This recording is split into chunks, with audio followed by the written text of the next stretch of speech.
It was cheaper to make this my solid oak answer to IKEA's Nammaro outdoor sofa than it is to buy the original.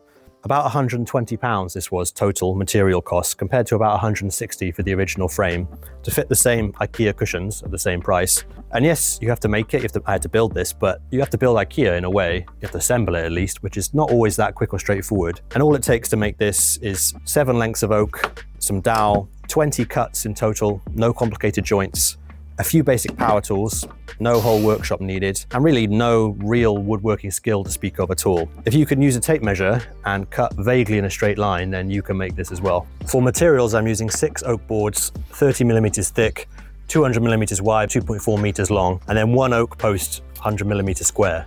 I was given all of this by the sponsors of the video, Oak Max, but the total price of everything you need from them is under £100 at the time of recording.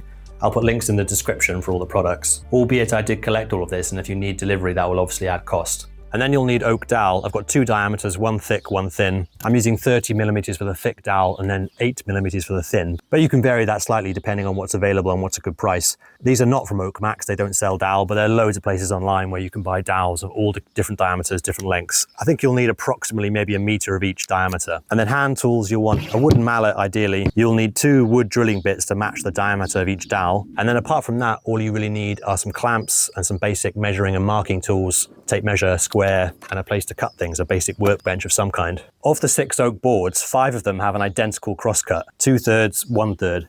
So mark out 160 centimeters on 5 of the pieces, simple crosscut. I just did these freehand with a circular saw because it's quite a short cut. But if you do have a miter saw, that will be even quicker and more accurate. And then of the 5 longer pieces, one of them, I would pick your least favorite one, the one you think has any kind of defects, any kind of marks, the least tidy looking one basically. So I'm going to pick one of these 2.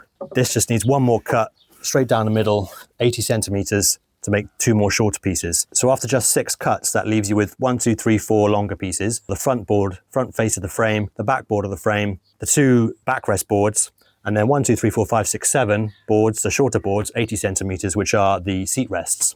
For the 6th final board, you will need 2 slightly longer pieces, 93 centimeters, and that is to cover the depth of the seats, but also the 2 legs.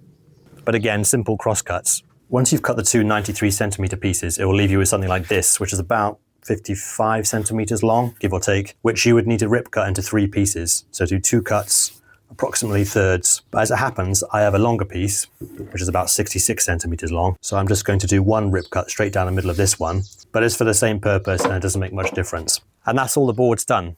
10 cuts in total, really simple. 8 cross cuts, 2 rip cuts through this, and they're all ready for assembly. Next, the legs. To start with, really simple, just 4 cross cuts to make the 4 legs. 2 80 centimeters for the back legs. Here's one I did earlier. And then the shorter legs, ideally they'd be 40 centimeters because then you just have to cut the final third in half. But instead I'm making them 35 centimeters, a little bit shorter, so the seat isn't too high. But that's a matter of taste and preference, I suppose. You could leave it at 40 centimeters. It's 1 less cut. And that is 1, 2, 3, 4 legs, and you're just left with a tiny cube left over, which I'm sure you could find a use for. Make a good doorstop, maybe. When you've cut it double-sided like I did, you might end up with a few bits where you haven't got it perfectly lined up.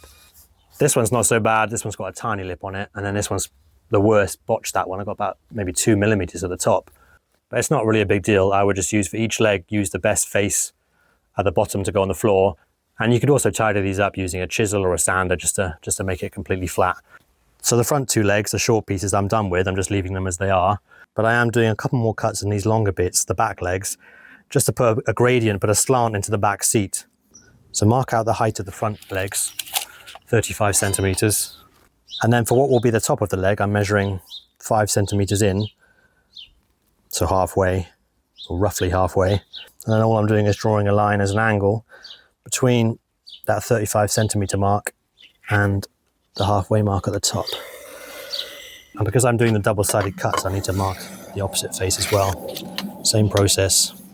And of course, you repeat the exact same process for the other back leg.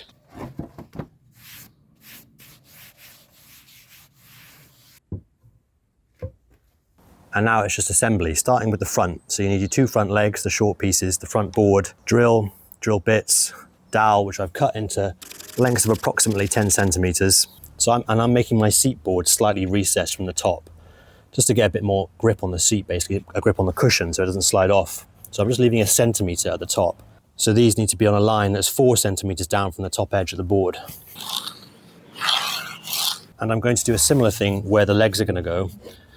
So again, the legs are going to be positioned very slightly down from the top 1 centimeter to leave a little recess, so the cushions are going to go on top of here. So just in this last section at either end, I'm going to mark out 1 centimeter down. So on the back, I'm going to position the straightest edge of these two offcut bits. And then there'll be a slight gap in the middle, but that's fine because that'll be bridged by one of the seat boards. So I'm going to attach this using regular, just zinc plated wood screws. Because it's solid oak, I'm going to do hardwood, I'm going to do some pilot holes. Next, clamp on the legs, ready for drilling these as well. So line that up, flush with the edge, and in line with this top line. When you've got the legs clamped in the right place, it's just about drilling the holes to a good depth. I think I did about 75, 80 millimeters in total, so going about 5 to 6 centimeters into the actual leg itself, once it's gone all the way through the board. And then using the mallet to put in the pieces of dowel. I did use a little bit of wood glue, but that's more just to lubricate the holes. The back piece onto the back legs is pretty much the same process. I drew a line 32 centimeters high on the front face of the back legs, both back legs, 32 centimeters up from the bottom. That marks where the top of the backboard is going to go, so the seat rest will line up and obviously be level. And then line up the backboard with the 2 lines on each leg, get it flush with the edge, clamp it on, check that it's square with both legs, and exactly the same thing with the drilling and the dowel, bit of wood glue, mostly for lubrication. And then once the whole back piece and the whole front piece are completed with the legs attached to the boards, the trickiest part of building this is then the assembly in terms of getting it all square with the side pieces lined up. I started trying to assemble it on the grass, just getting all the pieces lined up square using the clamps, but that was quite tricky. Instead, I found the easiest way to start the assembly process was to start doing it upside down. So find a level surface, in my case I did it indoors because the floor was actually flat. And then because the boards are resting on the ground, it's a lot easier to keep them in the right position. And you can line up the side pieces and check that they're obviously square with the leg. I connected them very loosely, just using a couple of wood screws, although in retrospect I would use dowel for this as well, just into the front board, so connecting the sideboard into the front board, and then use the same process for doing dowel into the legs.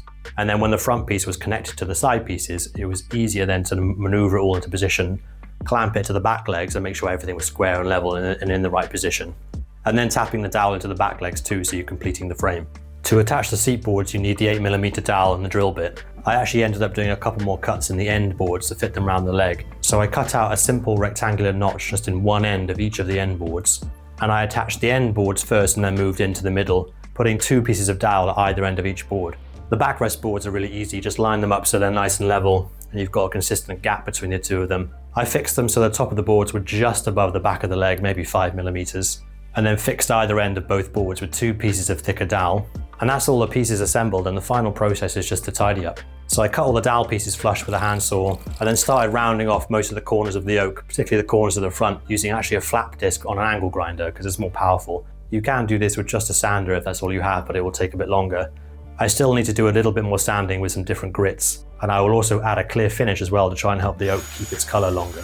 And that is all done, just in time for the next heatwave in the UK. Notes on construction: if it really needs saying, this is a very heavy piece of furniture. It's heavy duty, but it's extremely heavy, and you're best off assembling it in the place you're going to keep it, because if you're going to move it, you will need 2 or 3 people at least. It's also made of green, rough sawn oak, which is the only reason it's so cheap, and because of that it will continue to weather and dry out, and there will be splits and movement. And thanks once again to Oak Max for sponsoring the video. You can check out their website. They do loads of oak products, posts, boards, sleepers. I think as far as I can tell, based on my research, that's basically the cheapest place in the UK to find them. And they've got a big range of products. I'll put the links for the ones I've used in the video in the description. And see you in the next one, guys.